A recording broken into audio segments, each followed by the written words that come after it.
கல்லறைக்கு பல வழி, என்றும் தர்மதேவன் கோவிலுக்கு ஒரு வழி.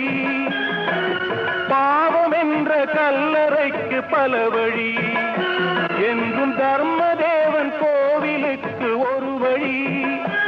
இந்த வழி ஒன்றுதான் எங்கள் வழி என்று நாம் நேர்மை ஒரு நாளும் தவறாமல் நடை போடுவோம்.